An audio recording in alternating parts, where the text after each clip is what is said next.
engagements today. Wherever you go, President Obama was speaking about climate change, as Sunita ji just said.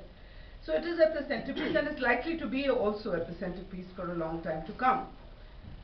But although the international regime for putting climate change in place was done nearly 20 years ago, it's only in the last few years that I think the entire world has woken up to the fact that this is a really serious, fundamental, bottom line, life or death issue and needs to be tackled. And here's where the twist comes in, the twist that really bothers me as a minister and all of us as citizens of the countries that we inhabit. Even as climate change has climbed to the top of the political agenda of nations, it's also acquired deep competitive and economic policy overtones. Increasingly, our partners in the developed world, who are mandated by law to take the lead in mitigation, are measuring their environmental actions in competitive terms. That is, their actions vis-a-vis the action of other countries, developing countries. And the impact of their actions on domestic industry and particular sectors is sought to be protected at the cost of the global goal of stabilizing the climate. So we need to be really careful about this trend, and I'm sure you'll agree with me, because it just doesn't augur well for global cooperation. Once it becomes competitive, once it becomes about protecting your domestic industry, I don't think that they can possibly keep their eye on the global goal of climate stabilization. Governments and civil society representatives who will be meeting at the end of the month in Durban to discuss these issues, to chart out a strategy for ambitious actions to address climate change.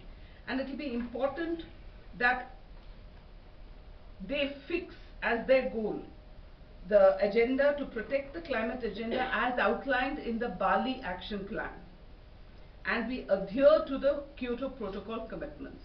This is what my government believes in, and this is what we are committed to.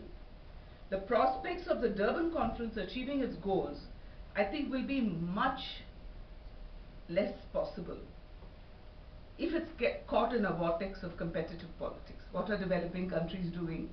You are actually emitting more. You are major emitters. What is the consumption pattern today? So my appeal really at this point is that Durban shouldn't get caught in competitive politics, and we should keep our eye firmly upon extending the Kyoto Protocol. Developments in climate change negotiations in the past 5 years have strengthened this feeling that we are straying from our assigned path.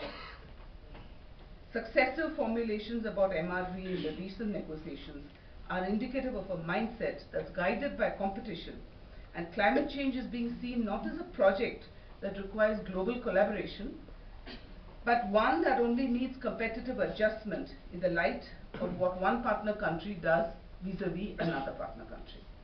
At Bali, the concept of MRV was introduced to facilitate measurement of developed country actions for providing support. In Copenhagen, this was converted to arrangements for transparency. I'm just stating what you all know for a reason. The Cancun agreements formalized these agreements through provisions of ICA and IAR. So what I'm really trying to say is that there's a continuous chain of negotiations that seek parallelism between the action of developed and of developing countries, and this is what we need to focus upon, and this is what I'm trying to put across. Of late, unilateral measures have appeared on the international scene that clearly constitute a disguised restriction on international trade. I refer, of course, to the recent announcement of EU to impose carbon tax or penalty on international civil aviation emissions under the EU ETS scheme, which is a clear pointer to the extent to which unilateral measures can be used to support the competitive agenda that I've been talking about for sectoral and for trade gains.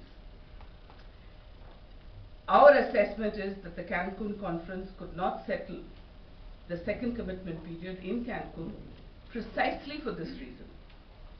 Publicly, the developed country parties to KP attribute their inability to accede to the second commitment period because they say they've lost faith in the Kyoto Protocol as a tool for fighting climate change. What's the second argument? The second argument is that developing countries are emitting much more, and KP countries themselves don't account for more than 26% of global emissions.